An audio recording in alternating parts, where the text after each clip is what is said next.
Well, let's pick up where we left off.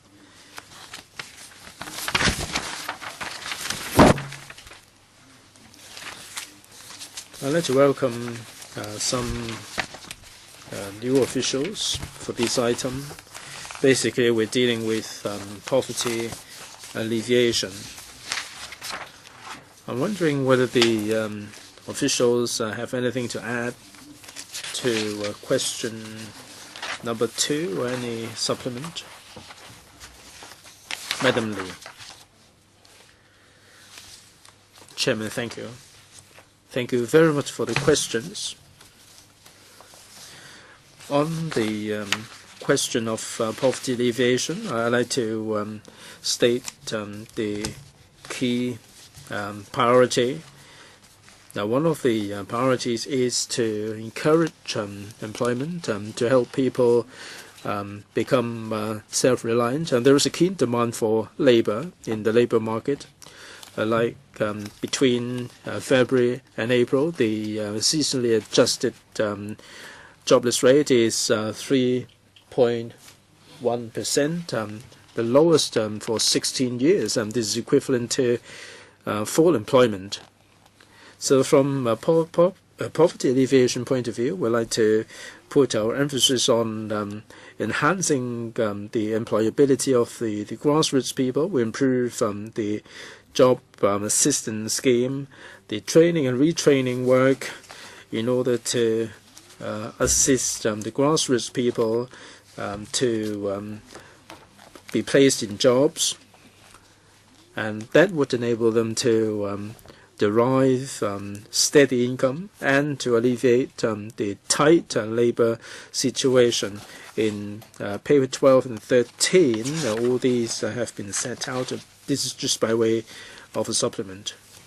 All right, anything else? If not, I throw the floor open for members. I have one member here, Mr. Wong Kwok Heng.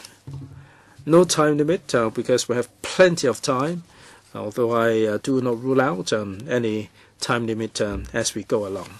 Mr. Wong, Chairman, I haven't heard anything from the HAB. I hope that the HAB representative might say something later on. Para 22, 23, I'd like to say something and put some questions.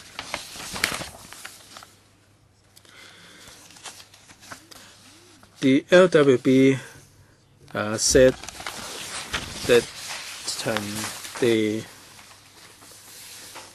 we have no plans to singling out the development and promotion of hawker trade as poverty alleviation. And the LWB has really shut the door to this idea of reviewing the hawker policy, and this is not a right attitude at all.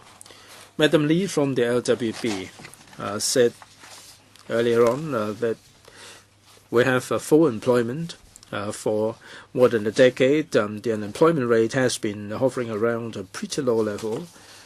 And so to achieve poverty alleviation, they like to promote job placement. They're not going to do anything about the hawker problem and hawker policy. And here in black and white, they said that they have no plan to single out hawker trade as a poverty alleviation strategy, and I don't think this is the right strategy. Historically, after the war, Hong Kong did experience a lot of time with many hawkers.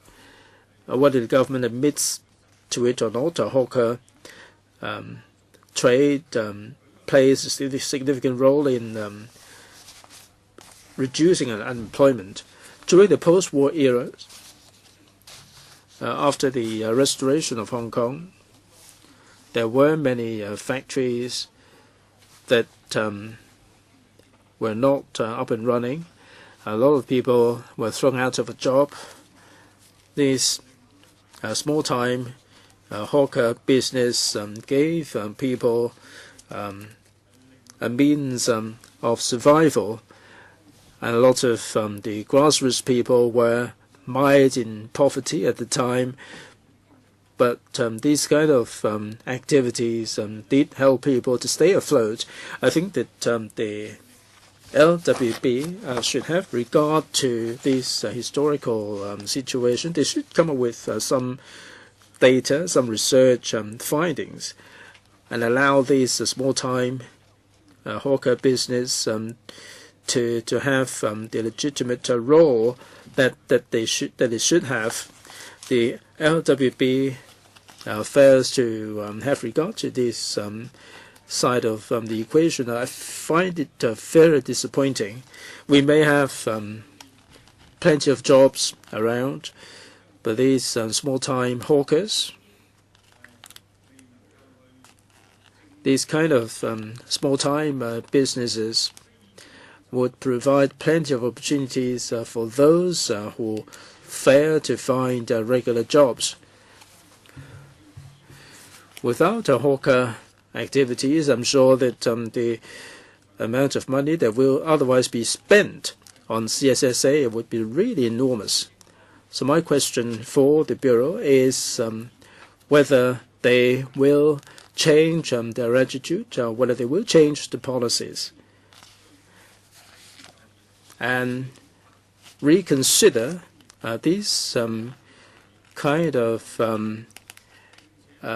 small-time business, informal businesses, whether they will help with employment, and would they evaluate the contributions that they will make to our economy, and how much did they resolve the unemployment situation in Hong Kong, and how much contribution they actually make, whether there will be any analysis.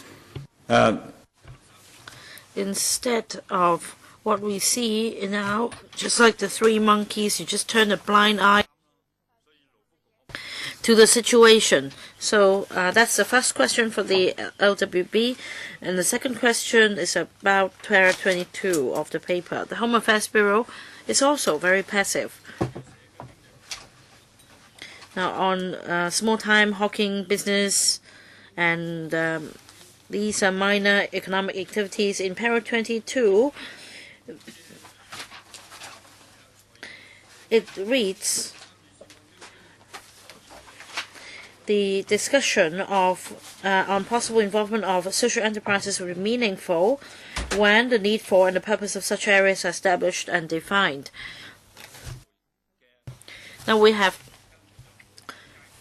discussed many times the Link Reed shopping malls in Tung Chung, and there are no street markets here.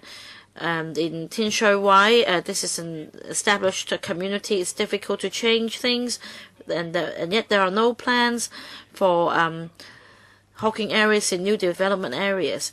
As for the midnight bazaar or early morning bazaar, these are not supported, and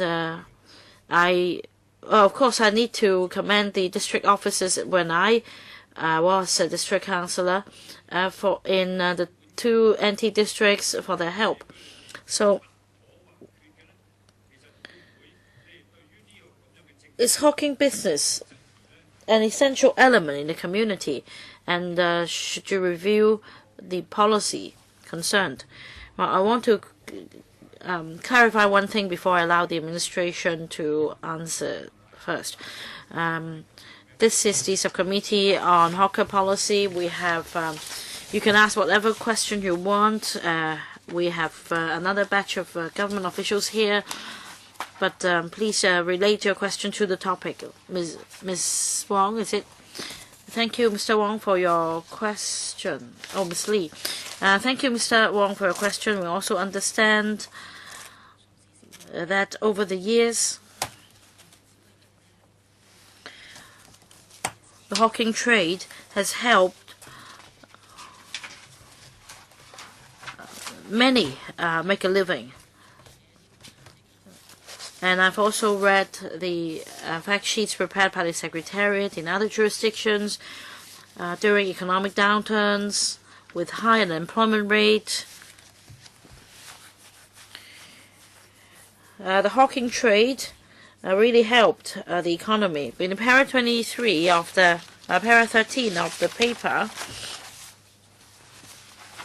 as the economy is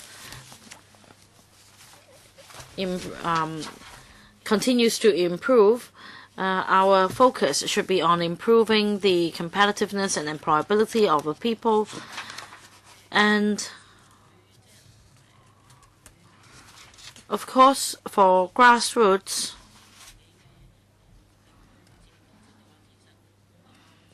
if they want to be self-reliant, they won't be excluded from participating in any trade. It's not the case that we don't welcome the hawking trade. The point is, from the perspective of poverty alleviation, we have not singled out the hawking trade and see whether special measures or policies should be implemented. Our goal is to try to give them employment support, to help them upgrade, to help them with training, for them to be gainfully employed. Against the backdrop of the current economy, this is the task that we seek to perform. My question is a review and collection of data. For example, statistics covering the period since the 1950s, the number of jobs created. Can the Labour and Welfare Bureau conduct such a statistics? We don't have the data or the statistics because, like you said, considerations were not given to it in the paper. So I'm asking whether you can conduct a study now, since you agree that the hawking trade has created a lot of jobs for people. So can't you do some statistics? The LWD itself doesn't have the statistics. Yes, you don't have the statistics. That's why you need to do a survey. That's my point. I think the LWB should respond to my point because it's directly related to poverty alleviation. So, Ms. Lee, you're not going to conduct a survey. Don't just reject me outright. Go back and talk to the Bureau Director, or I'll be criticizing the Bureau Director on other occasions. Yes, we'll go back and liaise with other bureaus and see if they have this information. I hope the LWB will go back and consider seriously this idea. I'm not just asking you to see if you have the data. My point is for the Policy Bureau to go back and consider whether to conduct such a survey. And if this hasn't been done, that it should be done. I will bring back Mr. Wong's message to the Bureau. And of course, we need other bureaus to support in collating such information. Home Affairs Bureau. Thank you, Chairman. Just now, the member asked para 20 about para 21 and 22. These two paragraphs is a response to point 3 of the subcommittee's letter to the administration. That is it feasible to invite SEs to manage some of the hawker areas and to benefit the underprivileged? So the point is about inviting social enterprises to manage the hawker areas. And the Bureau responsible for developing the hawking trade should be engaged, and they should decide whether to develop hawker areas before the HAB invites SEs to manage hawker areas. And that is why the 2 paragraphs about social enterprises. And the HAB has all along been promoting the development of SEs. And this is what these 2 paragraphs is about. And if you want to ask a question about arts and culture, we can take the question later on. My response is simple. Having heard the response from the Labour and Welfare Bureau and the Home Affairs Bureau, I think we should urge the administration to formulate a forward-looking and holistic hawker policy. Because we don't have such a policy, policy bureaus and departments have responded in a piecemeal or fragmented manner. That is why the subcommittee should work in this direction. I'm sorry, Mr. Chan. Can you give way to the other member because he is otherwise engaged? And Mr. Chan is in the queue, of course. Okay, I will allow him to go first. 10 minutes. And no need to take as many as 10 minutes. Now, for the Home Affairs Bureau, it has given its views in relation to SEs in the paper. And they also say that there must be concrete policies on hawker or hawker policy before they can consider whether to invite SEs. I don't think it will do much help to our discussion.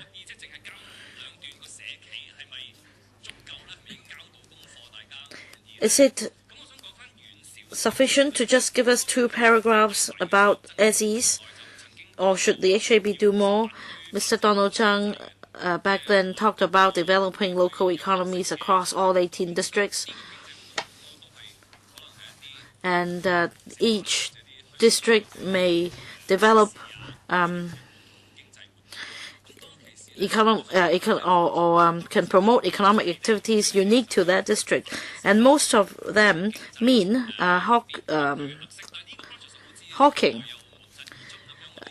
Now, my question is does it still exist? Because now we don't see this kind of picture with 18 districts developing their local economies. So, a question for the officials here. Back then, I was a radio host, and then we received government officials, and we were asked to help promote this idea of developing local economies at the district level. Thank you, Chairman. I don't have information at hand, but on promoting local economies, indeed, we need collaboration between bureaus. For example, we need land support, we need tourism support.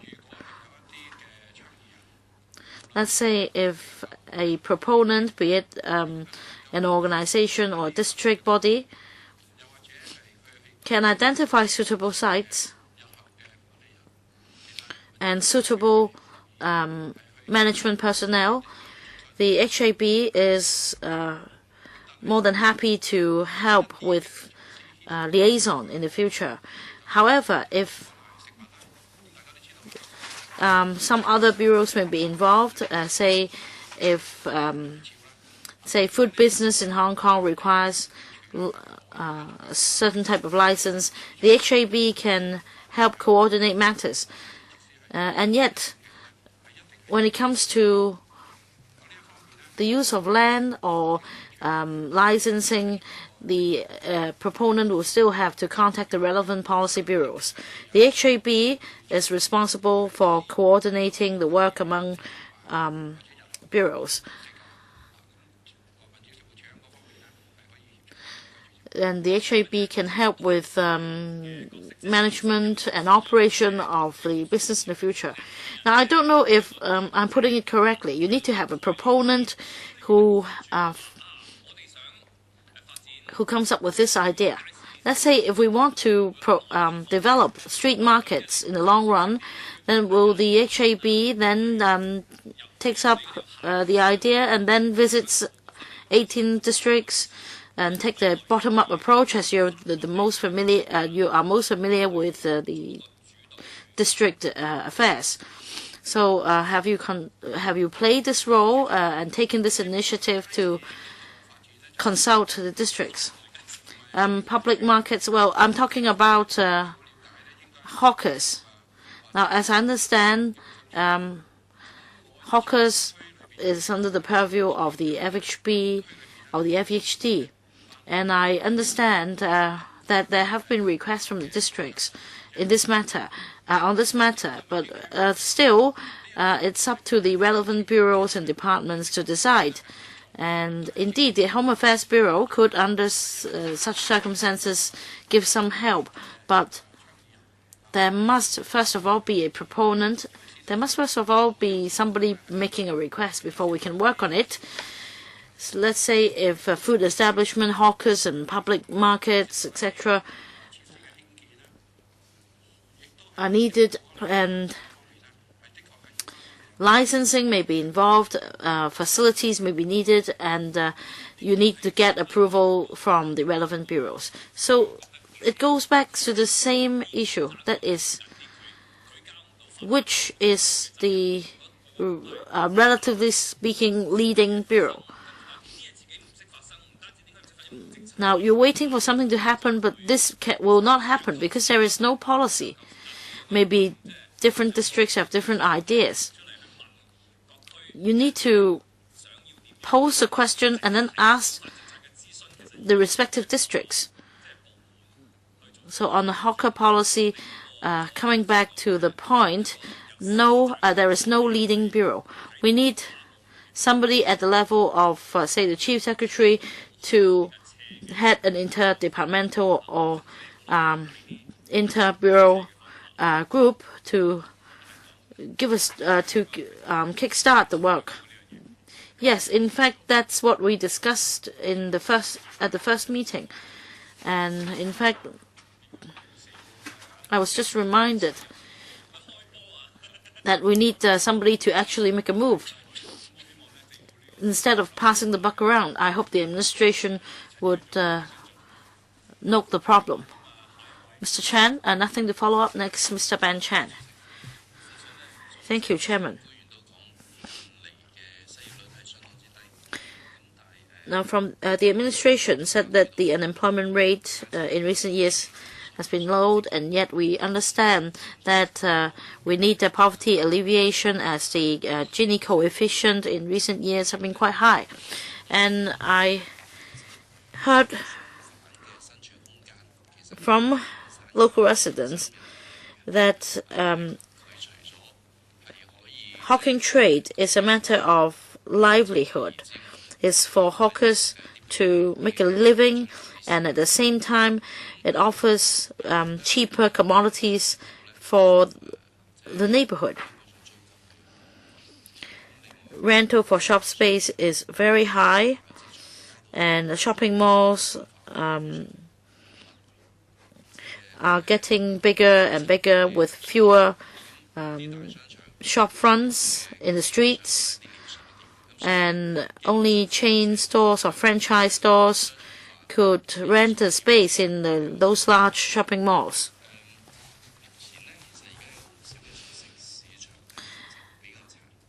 And there are cooked food stores that are quite dilapidated. I think the FEHD is aware of it. Some cooked food stores are quite dilapidated nowadays.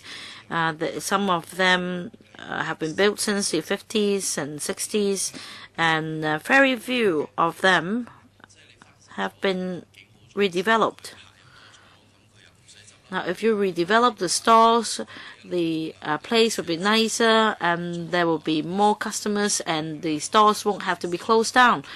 On the other hand, if it's not redeveloped, there won't be any customers and there won't be any store operators.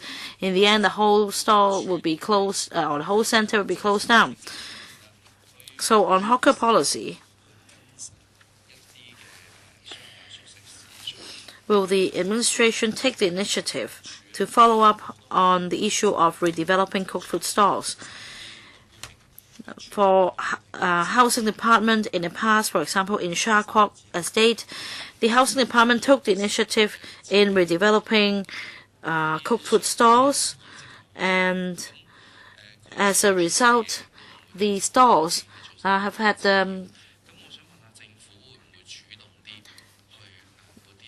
more customers. And my question is whether the administration would allocate funding for the revitalization of cooked food stalls. Home Affairs Bureau, or Mr. Christopher Wong? I'll try to answer this question. For public markets and cooked food markets, in particular for public markets, if we can improve their facilities to help them, we have already started discussions in another subcommittee.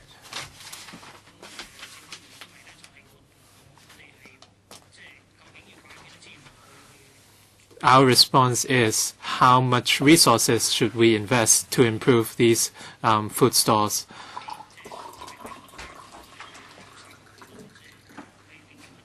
For public markets, we will address the issue in another meeting.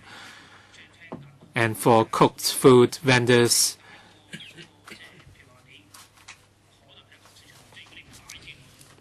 we might be looking at a malicious cycle.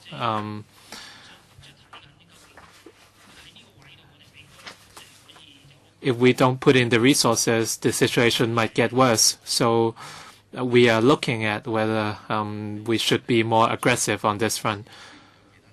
I want to go back on public markets, even though the issue has been addressed in other subcommittees. The vacancy rates in public markets is a very pressing issue.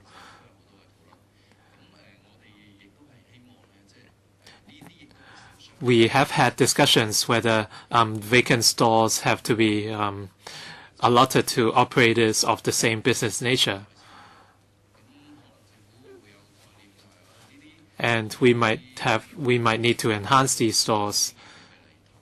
And the government might think that these vacant stalls are up for grabs, and people who are interested would come along naturally. But if you think about it, if you enhance the vacant stalls, then it would improve the appeal to potential operators.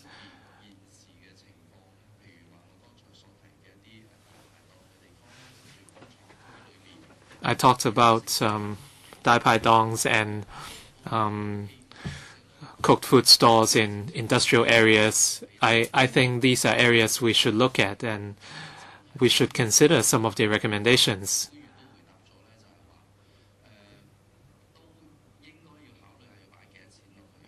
We should think about how much money to invest. But apart from money, the pressing issue is that we need to enhance the facilities imminently. And should we conduct a site visit to the cooked food markets before we can identify specific problems? Even though this is a policy SC, we should also think about concrete measures. Our next meeting would be in the end of July, so we should have some time. Any response from the government on the investment of money to upgrade the facilities? Mr. Christopher Wong said they noted this situation, but he didn't mention any concrete measures.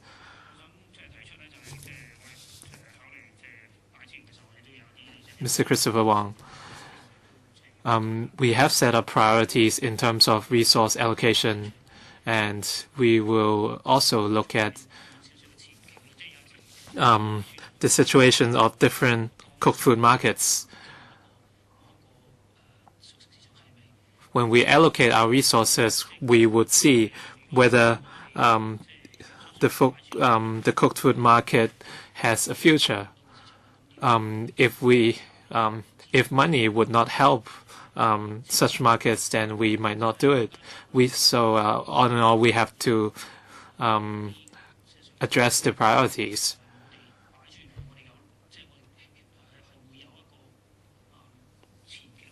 We have to ensure that our money goes into helping the future operation of the cooked food markets. Mr. Chan, you still have some time.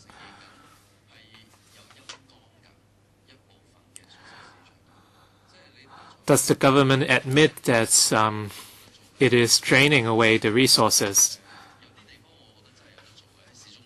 You said you would study the viability, but I do think that it's viable to help these to renovate these cooked food markets. And some markets have been shrinking, and the number of stalls have dwindled from 30 to just 5 or 6.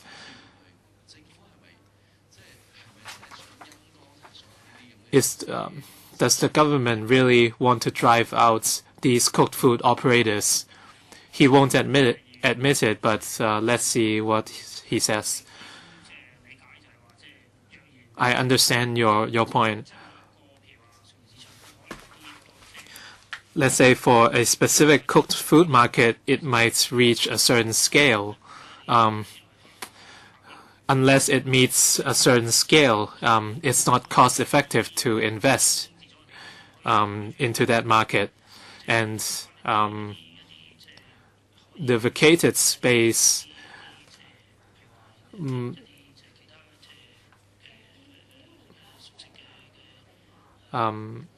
vacated space might be used for other cooked food businesses or activities. We don't have a conclusion yet, but we would look at all possibilities. The scale of operation is a key issue we have to look at, and for each case we would look at other factors like the number of restaurants in the vicinity of the cooked food market. We have to address different factors. I cannot give a very simple one-off answer, so I hope you understand. Thank you very much. Next, Mr. Tommy Chung. The Secretariat invited me for meetings in the past, but I have another meeting on the marriage law tomorrow, so we must wrap it up tomorrow. So I have to take care of that first. I will come back to the meeting as soon as possible. If you don't, Chairman, if you don't have if you don't have a quorum, then maybe we should adjourn first. I would do my best. I think the government is in a dilemma. If the government is overthinking and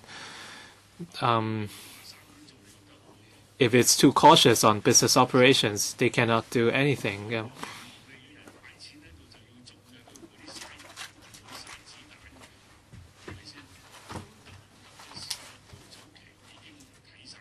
They should consider whether the stores are operated by profitable companies or non-profit businesses. I'm a director of a private elderly home.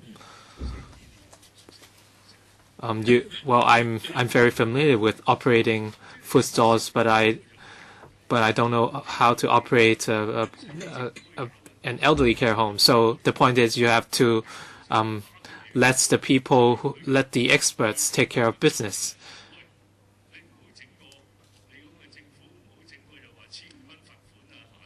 So you shouldn't impose different penalties and you shouldn't go about and prosecute people. You are just limiting the room of survival for many hawkers. So this is the sad fact. The saddest fact is that some of the hawkers are surviving very well on their own, and yes, they are being driven out by the government. So we have to look at the big policy, and we cannot just tackle hawker issues bit by bit. We must have a grand policy on hawker management. And we are not just talking about hawkers. We must have a policy for public wet markets too. In the past, the former chief executives said they wouldn't shut down public markets.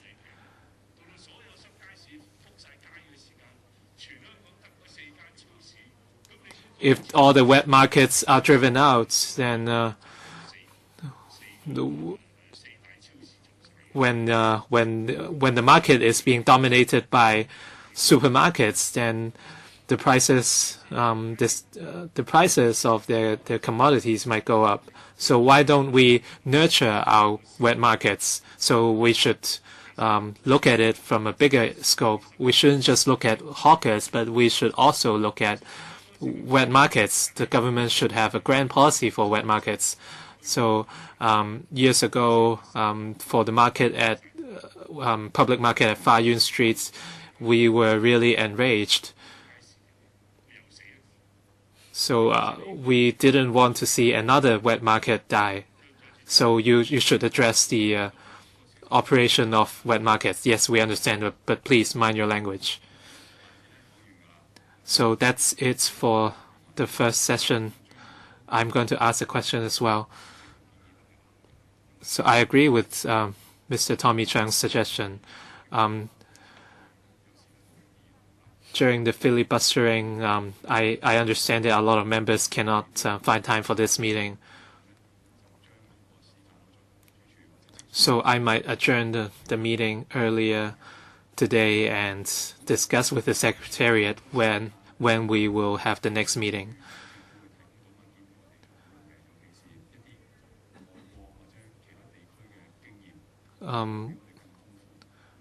We expected more detailed papers from the government on some examples in other countries, but we are disappointed. But we do hope that the government can provide more information next time. Right now, I have some papers in front of me prepared by the Electrical Secretariat, the Research Division, and on the hawker policy in Singapore. Have you conducted any studies in relation to these papers? I have read the paper on hawker policy in Singapore, numbered FS10/13214. And back in 1968 to 69, the hawker policy has been addressed by Singapore government, and they have relocated the hawkers to the market and hawker centers. And can we do something like Singapore, as Mr. Ben Chan said? And on the on how we can support the hawkers and the management and ownership of hawker centers. And they can sign a 20-year agreement, and the owners can buy out the stores. If they decide not to buy the store, they can continue to rent it, and their licenses can also be transferred to other friends. And after the transfer, they can no longer enjoy a concessionary rent. But can we learn something from them? And this kind of policy can encourage entrepreneurship from youngsters. So I'd like to see what the government's view is on this. Are you aware of these policies? Of course, I'm not saying that we should copy what Singapore is doing.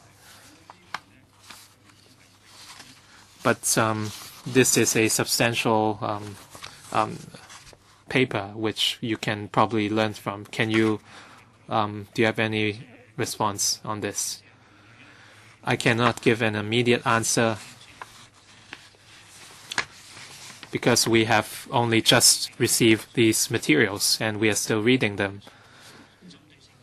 So please allow us to address these issues during the next round of papers from us. Just now you have raised some very useful points.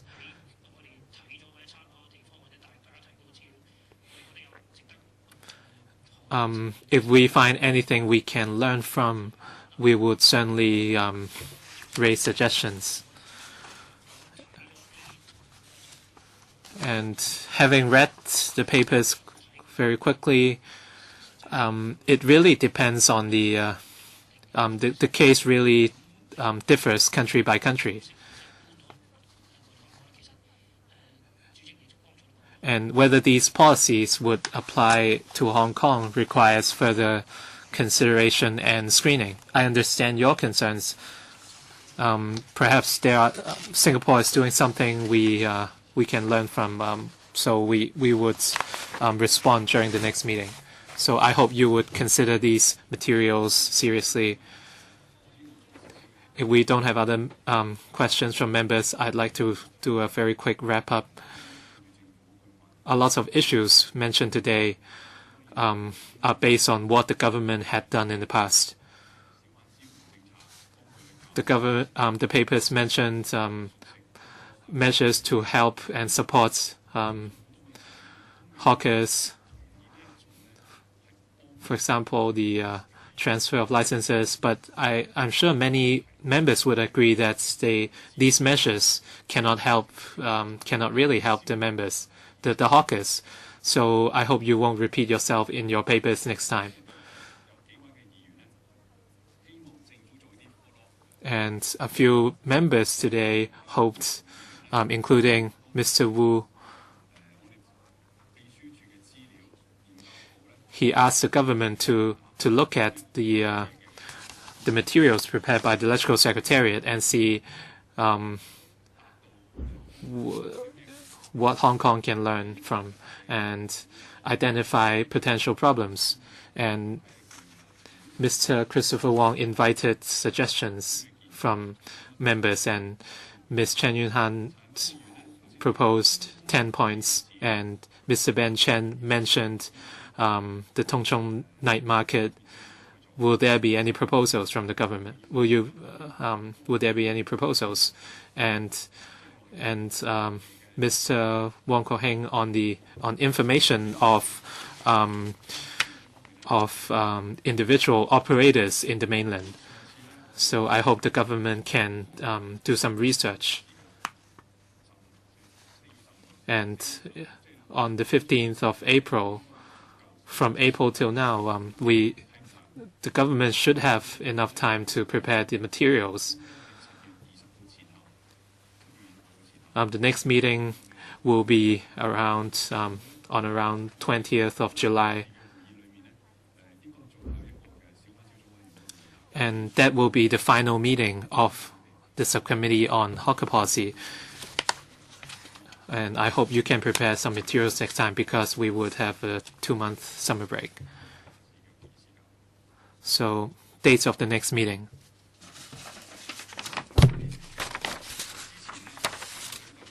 Earlier, the Secretariat liaised with the different members, and most members can make it on the 21st of July. Mr. Chen, do you agree with this date? 21st of July. What time will it be?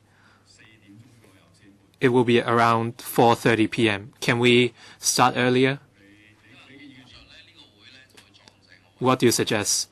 There is a clash in schedule. I have to attend the hygiene panel. Can we make it earlier, like 2:30 p.m.? I will go back and look at it. We still have time to arrange this meeting. So I'd like to thank all the